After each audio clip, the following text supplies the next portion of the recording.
ಅಧ್ಯಕ್ಷತೆಯನ್ನು ವಹಿಸಿಕೊಳ್ಳುತ್ತಿದ್ದಾರೆ ಶ್ರೀಯುತ ಕೃಷ್ಣ ಪ್ರಸಾದ್ ಗಡ್ಡಂಜಯ, ಮಾಜಿ ಧರ್ಮದರ್ಶಿಗಳು ಶ್ರೀ ಕ್ಷೇತ್ರ ಕೊಲ್ಲೂರು, ಸನ್ಮಾನ ಹಿರಿಯ ಧಾರ್ಮಿಕ ಮುಖಂಡರು ಬಸೂರು. ಉದ್ಘಾಟನೆಯನ್ನು ಸುಮಾರು ವರ್ಷಗಳಿಂದ ಈ ಭಾಗದಲ್ಲಿ ಅವರೊಟ್ಟಿಗೆ ನಾವೆಲ್ಲ ಕೂಡಿಕೊಂಡು ಇದ್ದೇವೆ. ಇದರ ಪ್ರಯುಕ್ತ ಮೂಲಕ ಗೌರವವನ್ನು ಸಲ್ಲಿಸಬೇಕು.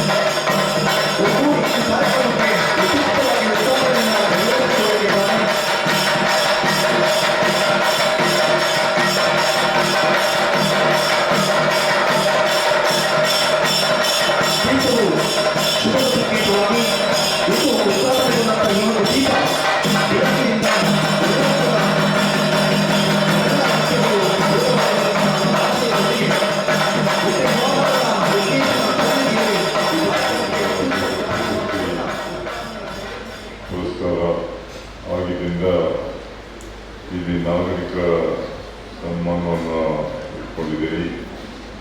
ತಮ್ಮೆಲ್ಲರ ಮತ್ತು ನನ್ನ ಪರವಾಗಿ ಅವರಿಗೆ ಅಭಿನಂದನೆ ಸಲ್ಲಿಸಲಿಕ್ಕೆ ಸ್ವಲ್ಪ ಬೇಗ ಬಂದಿದ್ದರಿಂದ ಒಳ್ಳೆ ಒಂದು ಯಕ್ಷಗಾನವನ್ನು ನೋಡ್ಲಿಕ್ಕಾಯ್ತು, ಅದರೊಟ್ಟಿಗೆ ಕೋಟೇಶ್ವರದ ಮಕ್ಕಳದ್ದು ನೃತ್ಯವನ್ನು ನೋಡ್ಲಿಕ್ಕಾಯ್ತು. ಅದ್ಭುತವಾಗಿ ವೇದಿಕೆ ಮೇಲೆ ಕುಳಿತಂತ ಹಿರಿಯರು, ಬಸೂರು ಮಾಲಿಂಗೇಶ್ವರ ದೇವಸ್ಥಾನದ ಮುಖ್ಯಸ್ಥರಾದಂಥ ಅಪ್ಪಣಿಗೆಯವರೇ,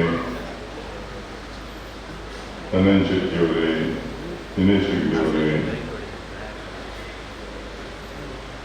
ಚಿತ್ರೆ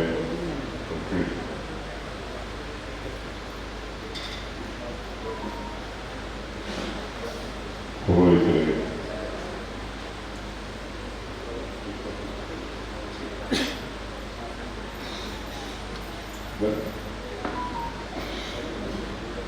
ವೇದಿಕೆ ಮೇಲೆ ಕುಳಿತಂತೆ ಎಲ್ಲ ಗೌರವ ಸ್ಥಿತಿಗಣೆ ಹೊಂದಿರದ ಬಂದು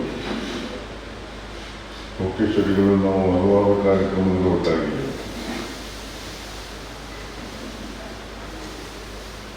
ಇಂದು ಗೋಗಿ ವಿಠಲ್ ಶೆಟ್ಟಿಗೆ ಈ ವೇದಿಕೆಯಲ್ಲಿ ಸನ್ಮಾನ ಆಗಲಿಕ್ಕಿದೆ. ಮುಂಚೆ ನನಗೆ ಮಾತಾಡಲಿಕ್ಕೆ ಪ್ರಾಯಶಃ ಕೆಲವರಿಗೆ ಅರ್ಹತೆ ಇರ್ತದೆ, ಕೆಲವು ಪುರಸ್ಕಾರಗಳು ಸಿಗೋದಿಲ್ಲ. ಕೆಲವರಿಗೆ ಪುರಸ್ಕಾರ ಸಿಗ್ತದೆ, ಅರ್ಹತೆ ಇದೆ, ಎರಡೂ ಉಂಟಾಗಿದೆ. ಅರ್ಹತೆ ಇತ್ತು, ಪುರಸ್ಕಾರ ಸಿಕ್ತು. ಅದಕ್ಕೆ ನಾನು ಖುಷಿ ಪಡ್ತಾ ಇದ್ದೆ. ನಮ್ಮೂರಿನವರೇ ಆಗ ಹೇಳಿದ್ರು ಹೋಗಿಯವರು ಜಯಪ್ರಕಾಶ್ ನಾನು ಈ ಪೂಜೆಗೂ ಸಹ ಸುವರ್ಣೋಪಾಯದ ಮೂಲತಃ ಕೊಟ್ಟಿಯವರೇ ನನಗೆ ನೆನಪಿದೆ. ಬಿಟ್ಟು ನಾನು ಮಂತ್ರಿಯಾಗಿ ಬಂದಾಗ ಒಂದು ಪೂಜೆಯನ್ನು ಕೊಡ್ಲಿಕ್ಕೆ ಬಂದಿದ್ದೆ. ಆಗ ಜಿಲ್ಲಾ ಪಂಚಾಯತ್ನ ಎಕ್ಸಿಕ್ಯೂಟಿವ್ ಇಂಜಿನಿಯರ್ನ ಇಲ್ಲಿ ಬರ್ಲಿಕ್ಕೆ ಹೇಳಿದ್ದೆ, ನನ್ನನ್ನು ಭೇಟಿಯಾಗಿ. ಸೂರ್ಯನಾರಾಯಣ ಉಪಾಧ್ಯಾಯರು ಯಾಕಂದರೆ ಇಲ್ಲಿ ನೀರೇ ಇಲ್ಲ, ಭಕ್ತಾದಿಗಳು ಬಂದವರಿಗೆ ಮಧ್ಯಾಹ್ನ ಊಟ ಕೊಡಲಿಕ್ಕೆ ನೀರಿನ ಸಮಸ್ಯೆ ಇದೆ ಅಂತ ನಾನು ಹೇಳಿದೆ, ಇಂಜಿನಿಯರ್ ಹತ್ರ ಒಂದು ಬೋರ್ವೆಲ್ ಹಾಕ್ಸಿ ಇಲ್ಲಿ ಅಂತ. ಅವರು ಹೇಳಿದ್ರು ದೇವಸ್ಥಾನಕ್ಕೆ ಬೋರ್ವೆಲ್ ಹಾಕ್ಲಿಕ್ಕೆ ಅವಕಾಶ ಇಲ್ಲ ಸರ್, ಸಾರ್ವಜನಿಕರಿಗಾದರೆ ಆಗ್ತದೆ ಅಂತ ಹೇಳಿದರು.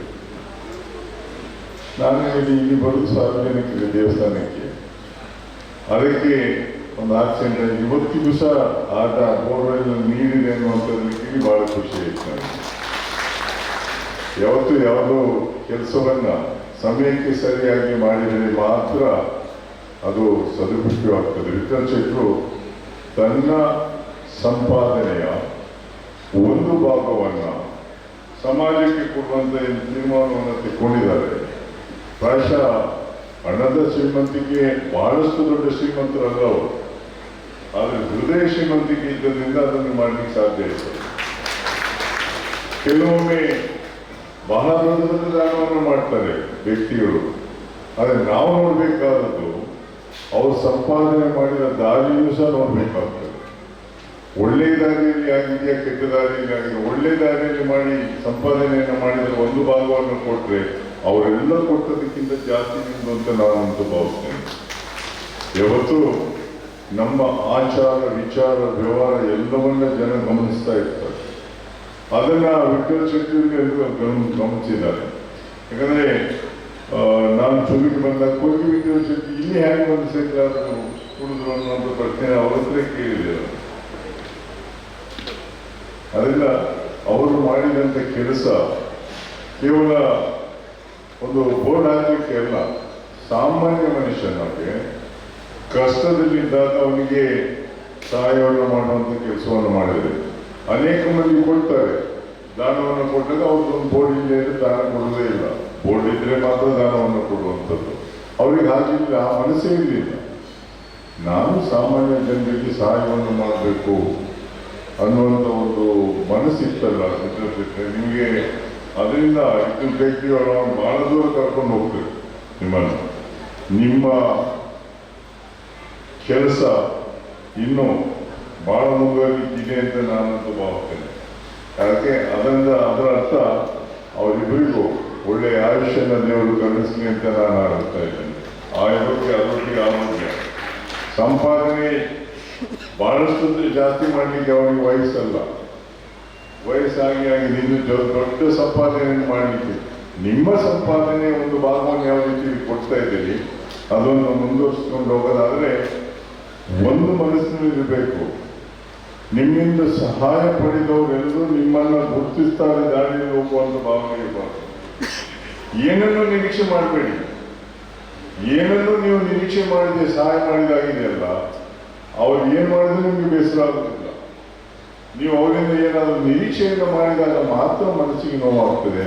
ನೋಡಪ್ಪ ನಮ್ಗೆ ಇಷ್ಟು ಸಹಾಯವನ್ನು ಮಾಡಿ ನಮಗೆ ನನ್ನೊಟ್ಟಿಗೆ ನಿಲ್ಲಿಲ್ಲ ಅನ್ನುವಂಥ ಭಾವನೆ. ಯಾಕಂದರೆ ನೀವು ಮುಂದೆ ಯಾವುದೇ ಉದ್ದೇಶದಿಂದ ಮಾಡದೇ ಇರೋದ್ರಿಂದ ನಿಮಗೆ ಒಂದು ಭಾವನೆ ಇರಲಿಕ್ಕಿಲ್ಲ ಅಂತ ನಾನೊಂದು ಭಾವಿಸ್ತಾ, ನಿಮ್ಮ ಮಕ್ಕಳು ವೈದ್ಯರಿದ್ದಾರೆ, ಒಳ್ಳೆಯ ಸ್ಥಾನವನ್ನು ಗಳಿಸಿದ್ದಾರೆ. ನಿಮ್ಮ ಒಳ್ಳೆತನದಿಂದ ಅವರು ಒಳ್ಳೆಯ ಸ್ಥಾನದಲ್ಲಿದ್ದಾರೆ ಅಂತ ನಾನಂತೂ ಭಾವಿಸ್ತೇನೆ. ಯಾಕಂದರೆ ನೀವು ಮಾಡಿದ ಪುಣ್ಯದ ಫಲ ಮುಂದಿನ ಪೀಳಿಗೆಗೆ ಒಂದು ದಾರಿಯನ್ನು ಹಾಕ್ಬಿಟ್ಟಿದ್ದಾರೆ.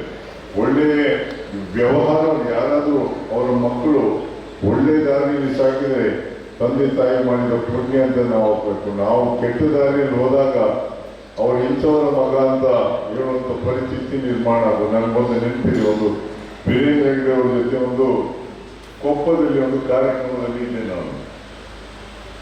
ಬಹಳಷ್ಟು ಒಳ್ಳೆಯದಿದ್ದು ಸಮಾವೇಶದಲ್ಲಿ ಈ ಭ್ರಷ್ಟಾಚಾರದ ಬಗ್ಗೆ ಒಂದು ಚರ್ಚೆ ಶುರುವಾಯಿತು ವೇದಿಕೆಯಲ್ಲಿ. ಆಗ ನಾನು ಹೇಳಿದ ಇಷ್ಟೊಂದು ಜನ ಮಹಿಳೆಯರಿರುವಾಗ ಮನೆಯಿಂದ ಸ್ವಚ್ಛವಾಗಿರಲಿಕ್ಕೆ ಆ ಮಹಿಳೆಗೆ ಮಾತ್ರ ಸಾಧ್ಯ ಅಂತ ಹೇಳಿದೆ. ಗಂಡ ಅವನ ಸಂಪಾದನೆಗಿಂತ ಜಾಸ್ತಿ ಮನೆಗೆ ತಂದಾಗ ಎಲ್ಲಿಂದ ಅಂತ ಪ್ರಶ್ನೆ ಮಾಡಲಿಕ್ಕೆ ಶುರು ಮಾಡಿದರೆ ಅವನು ಸ್ವಚ್ಛವಾಗಿ ಇರ್ತಾನೆ. ಇಲ್ಲದ್ರೆ ಏನಾಗ್ತದೆ, ಅವನು ಕೆಟ್ಟ ದಾರಿಯಲ್ಲಿ ಹೋಗಿ ಸಿಕ್ಕಿ ಬಿದ್ದಾಗ ಮಹಿಳೆ ಯಾವುದಾದ್ರು ಕಾರ್ಯಕ್ರಮಕ್ಕೆ ಬಂದಾಗ ಕೇಳ್ತಾರೆ, ನೋಡಿ ಅವಳ ಗಂಡ ಅಂತ ಹೇಳ್ತಾರೆ.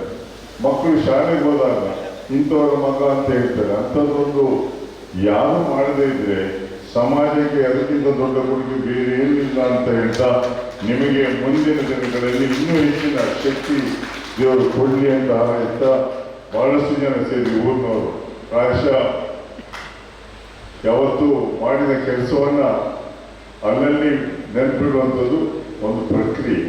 ಆದರೆ ಯಕ್ಷಗಾನದಲ್ಲಿ ಒಂದು ಮಾತು ಕೊನೆಯಲ್ಲಿ ಉಸಿರಿರುವವರೆಗೆ ಹೆಸರು, ಉಸಿರು ನಿಂತ ನಂತರ ಹೆಸರು ಅಂತ. ಉಸಿರು ನಿಂತ ನಂತರ ಹೆಸರು ಅಂತ ಜರವಣಿಯವರು ಹೇಳಿದ್ದಾನೆ, ಮನಸ್ಸಿನ ನಾಟಿದ್ದಾನೆ. ಯಾಕಂದರೆ ಅದಕ್ಕೆ ಇಂಗ್ಲಿಷ್ನಲ್ಲಿ ಒಂದು ಮಾತಿದೆ, if I have to get fame after my death I would rather wait for it ಅಂತಂದರೆ, ನಾನು ಸತ್ತ ನಂತರ ನೀವು ನನ್ನನ್ನು ಹೊಗಳುವುದಾದರೆ ನಾನು ಸಾಯಲಿಕ್ಕೆ ಕಾಯ್ತೇನೆ ಅಂತ.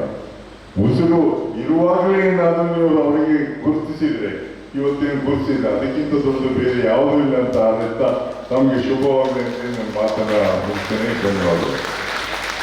ಮಾನ್ಯರಿಗೆ ಕೃತಜ್ಞತೆಯನ್ನು ಸಲ್ಲಿಸಿಕೊಡ್ತಾ ನೇರವಾಗಿ ಸನ್ಮಾನ ಪತ್ರವನ್ನು ಪರಿಸರವಾದಿ ಕೋರ್ಕಿ ವಿಠಲಶೆಟ್ಟಿ ಅವರು ತನ್ನಪಾದ ಹಾಲಾಡಿ ಕೃಷಿ ಚಟುವಟಿಕೆಗಳೊಂದಿಗೆ ಅವರ ಧರ್ಮಪತ್ನಿ ಶ್ರೀಮತಿ ಪುರುಷನ ಹಿಂದೆ ಓರ್ವ ಶ್ರೀ ಬದುಕಿರುವುದಕ್ಕೂ ಪರಿಸರವನ್ನ ಆತ್ಮೀಯ ಬಂಧುಗಳ ದಿನನಿತ್ಯ ಬೆಳಗ್ಗೆ ಸಂಜೆ ಅಲ್ಲಿ ನಿಸರ್ಗ ತಾಣದಲ್ಲಿ ವ್ಯವಹರಿಸುವ ಪರಿಪಾಠವನ್ನ